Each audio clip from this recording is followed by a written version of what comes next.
여러분 안녕하십니까? 방송으로 보는 신문 아침의 매일경제입니다. 월요일 순서가 시작됐습니다. 오늘도 아침 신문 많이 준비되어 있습니다. 일면 기사부터 바로 출발합니다. 매일경제 일면 톱 기사, 정치를 다루고 있습니다.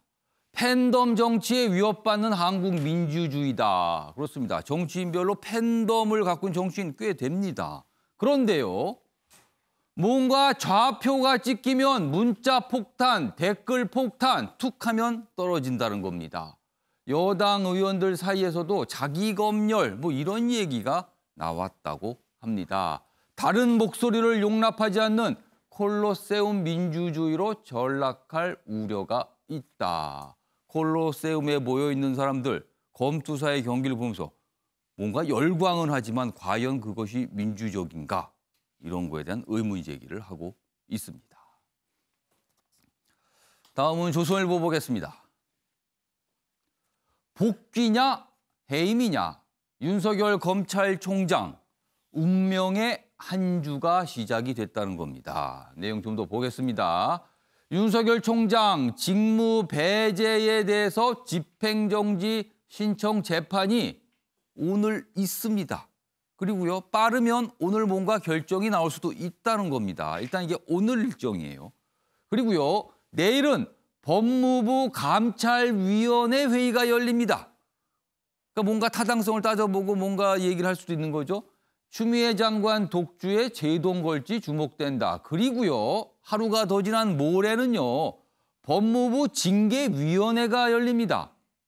윤석열 검찰총장의 징계 문제를 결정하는 겁니다. 해임 의결 때 문재인 대통령 제가 요청할 듯하다. 그러니까 오늘, 내일, 모레 뭔가 결정이 될 수 있다는 겁니다. 이번에는 한국일보 보겠습니다. 현실은 2.5단계, 그러나 정부는 2단계 플러스 알파다. 수도권 기준입니다. 내일부터 코로나 정밀방역이란 말도 등장했습니다. 근데 전문가들은 지금 상태 숫자 나오는 거 보면 2.5단계로 높여야 된다 이렇게 주장을 했지만 정부는요, 경제가 받을 충격을 고려한 겁니다. 2단계 유지, 다만 플러스 알파, 뭔가 정밀하게 방역을 하겠다는 건데요. 사우나, 실내 체육시설 등은 문을 닫아야 한다고 합니다. 현실 그리고 정부의 조치가 조금 차이가 있다, 이렇게 지적을 하는 내용입니다. 마지막으로 국민일보 보겠습니다. 민주당 백신 비용 그리고 여기에 더해 3차 재난지원금 최소 5조 원을 편성키로 했다는 겁니다. 어제 저녁에 이거 관련 회의들이 좀 있었습니다. 그리고 밤늦게 좀 이런 소식도 알려졌는데요. 백신은 국민 85% 접종분 구입을 추진한다. 그리고 재난지원금은 소상공인 선별 지원으로 가닥을 잡았다. 지금 이 부분도 선별이나 또 보면 또 얘기가 정치권에서 나오고 있거든요. 그러나 방향은 선별로 잡았다는 겁니다. 백신과 재난지원금 관련 예산 얘기가 좀 실려 있습니다. 자, 지금까지 일면기사 짚어봤고요. 오늘도 뉴스의 행간을 읽어주시기 위해 그리고 깊숙한 해설을 해주시기 위해 네 분 자리하셨습니다. 한 분씩 소개해드리겠습니다. 먼저 윤경호 MBN 논설위원 자리하셨습니다. 그리고 그 옆에는 최경철 매일신문 편집위원 나오셨습니다. 그리고요, 세 번째 자리에는 김종욱 동국대 외래교수 자리하셨고요. 마지막으로 김성수 변호사 나오셨습니다. 안녕하세요.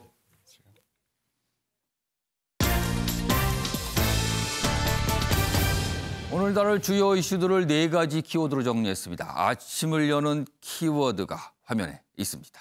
하나씩 보겠습니다. 첫 번째 키워드는 코로나 줄타기입니다.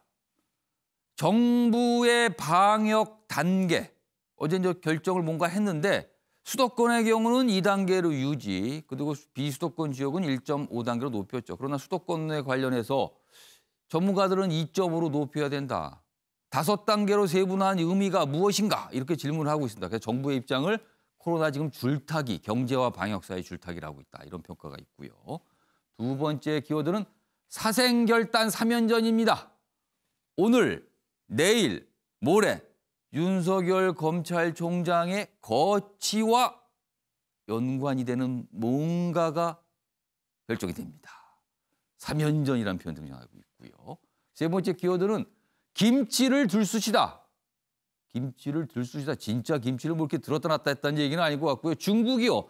갑자기 김치가 자기네 거다. 김치의 뿌리는 중국이다. 뭐 또 이런 주장을 내놓고 있습니다. 그래서 김치 공정이냐 뭐 이런 지적까지 나오고 있는 상황이고요. 마지막 키워드는 일단 뚫자. 마통, 마이너스 통장, 마통이라고 부르죠. 마통 개설이 엄청나게 늘었다고 합니다. 이 얘기까지 준비돼 있습니다. 그럼 아침에 매일경제 첫 번째 이슈는 코로나 얘기 그리고 방역 단계와 관한 얘기 좀 해보겠습니다. 먼저 코로나 관련해서 이런 가정이 꽤 있을 듯합니다. 수능 D-3일, 아빠는 가출 중. 그러니까 아빠가 집에 없다는 거예요. 수능 때문에. 수능 때문에 아빠가 집에 없다. 무슨 이야기인지 좀 더 자세히 보겠습니다. 이 가운데 작은 제목으로 설명이 되어 있습니다. 코로나 확산에 수험생 가족들 비상입니다.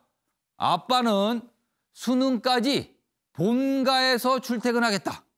혹시라도 아들, 딸에게 뭔가 영향이 있을까 봐. 왜냐면 아빠는 또 밖에서 활동을 하시니까 사람들 많이 만나거든요. 아무래도 위험할 수 있다. 그래서 수능 끝날 때까지는 집에 안 들어간다.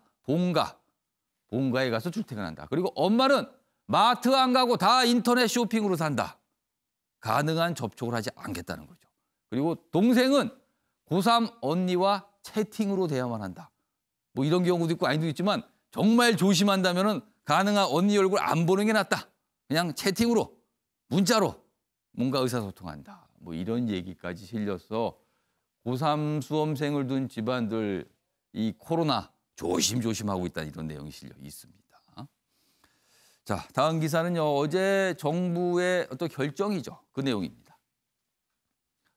아파트 내 헬스장은 닫고 호텔 등 연말 행사는 금지입니다. 이 내용입니다. 수도권이 내일부터 2단계 플러스 알파 시행입니다. 참 이게 새로운 표현들이 등장합니다. 과거에 우리가 이 방역이 3단계를 쓸 때는 뭐 1.5단계 원래 없었는데 0.5라는 게 등장을 했는데 이번에는 5단계잖아요. 그래서 1단계, 그다음에 1.5, 2, 2.5인데 이번에는 그게 아니라 2단계 플러스 알파입니다. 그래서 일각에서는 이거는 뭡니까? 뭐 2.25단계입니까? 뭐 이렇게 얘기도 하는데 아무튼 요 결정이 있었어요. 일상 피해 최소화, 핀셋 방역이다. 비수도권 지역은 1.5단계로 높였습니다. 근데 일각에서는 지금 전문가들 사이에서 정부 조치가 부족한 거 아니냐 이런 지적이 있거든요. 좀 더 구체적으로 요 표의 내용이 정리되어 있습니다. 뭐가 달라지나? 2단계 플러스 알파가 되면요. 기본적으로 2단계가 유지가 되는 건데요. 뭔가 일부 달라집니다. 목욕장업. 그러니까 이 목욕장에 가면은요. 뭐 목욕은 할 수 있습니다만 사우나, 한증막, 찜질실은 이거 운영 중단입니다. 그리고요. 실내 체육시설은요. 줌바, 에어로빅 등 격렬한 운동 안 됩니다. 단체 운동이죠. GX 이것도 금지입니다. 그리고 숙박시설은요. 파티룸, 게스트하우스 주관하는 모임 행사 금지입니다. 그리고 아파트 편의시설 중에서 단지 내 헬스장, 사우나, 카페 등 운영 중단입니다. 이것이 달라지는 겁니다. 이게 알파입니다. 자, 그럼요. 어제 정세균 국무총리가 이와 관련해서 몇 가지 설명을 좀 내놨습니다. 확인해 보겠습니다. 상황에 맞게 적절하게 맞춤형으로 우리가 필요한 조치를 취하는 것을 우리는 정밀 방역이라고 이름을 지었습니다. 국민의 일상에 대한 피해를 최소화하면서도 방역의 효과는 다 거두는 그런 노력을 하고자 하는 것이 우리 중대본의 입장입니다.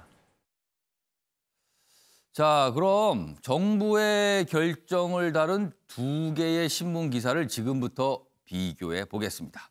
주제는 같아도 내용은 다르다. 신문 대 신문입니다.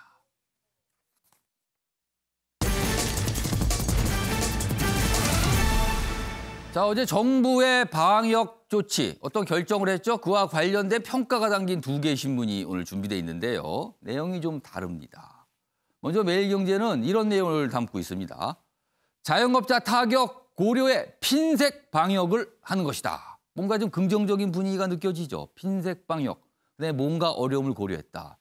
반면에 한국일보 기사는요. 정부가 만든 기준 또 안 지켰다. 떼놓칠라 이런 우려가 있다. 이렇게 전하고 있습니다. 그럼 구체적으로 하나씩 신문 좀 보겠습니다. 먼저 매일경제입니다. 2.5단계 부담 느낀 정부. 그렇죠. 어제는 2단계 플러스 알파라 그랬어요. 이 수도권에 적용되는 기준이죠. 고위험시설 핀셋 방역이다. 이렇게 돼 있습니다.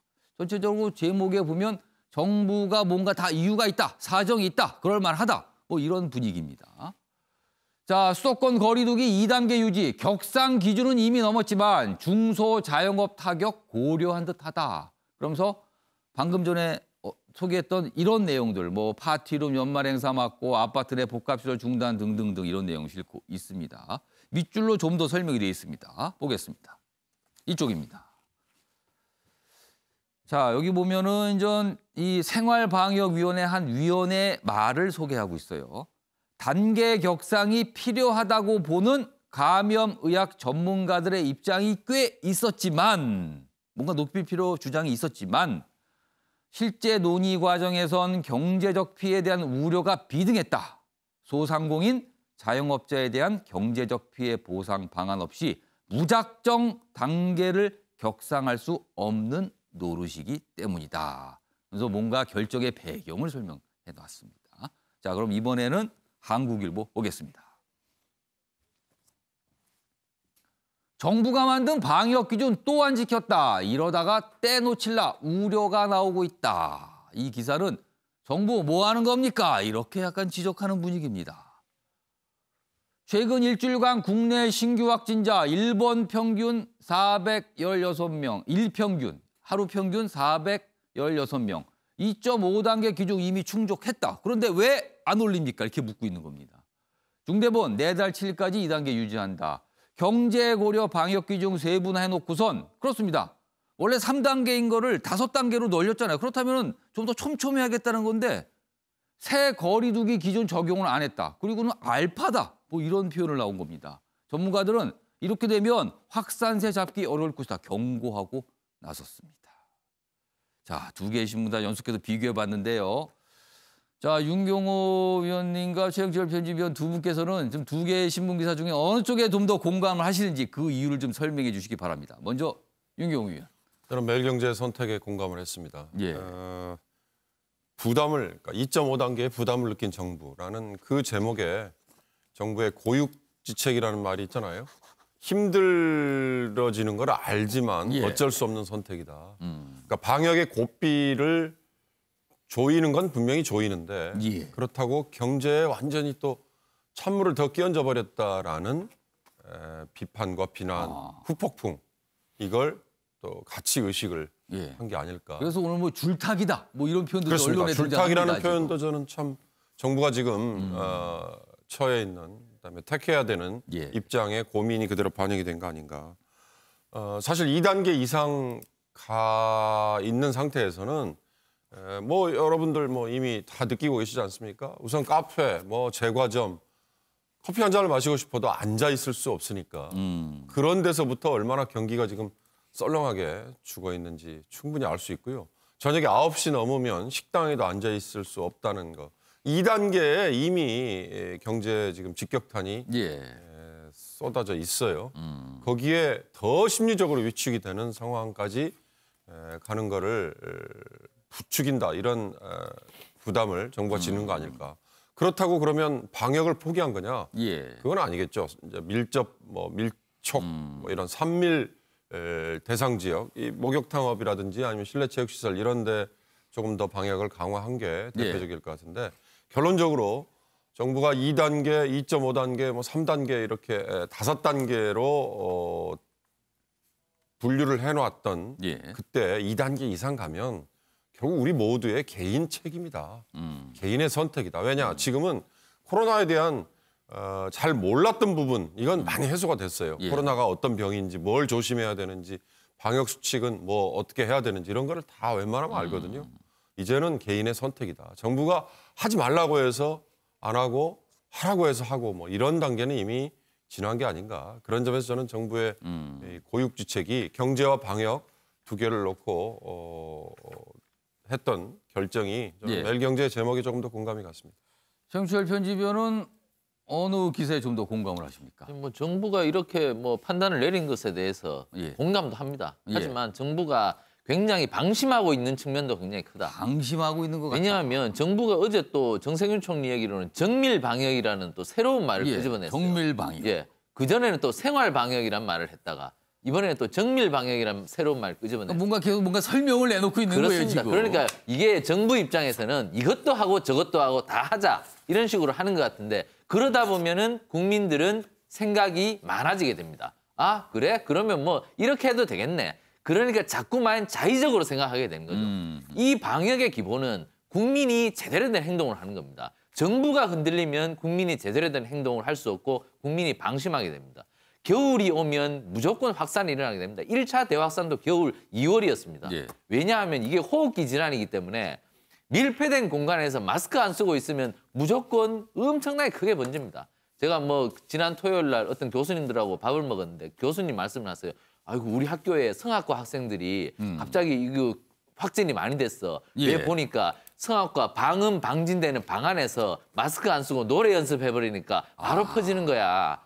이렇게 하는 거예요. 방역은 아주 간단하고 기본적입니다. 예. 서로 거리를 두고 마스크 쓰고 그리고 밀폐된 공간에서 많은 사람들이 같이 생활하지 않는 것들입니다. 그러한 방역의 원칙을 국민들이 잘 지킬 수 있도록 정부가 선도하는 것이죠. 근데 지금 과연 정부가 선도하고 있는 것인지 숨바꼭질하면서 따라가는 것인지 예. 저는 후자라고 생각합니다. 정부가 방역에 대해서는 좀 기준을 세우는 것이 필요하다고 저는 봅니다. 자, 두 분 의견 좀 갈렸고요. 신문 따라서 이렇게 좀 평가가 이게 다르게 나오고 있습니다. 시청자 여러분께서는 어떤 생각을 갖고 계신지 모르겠습니다.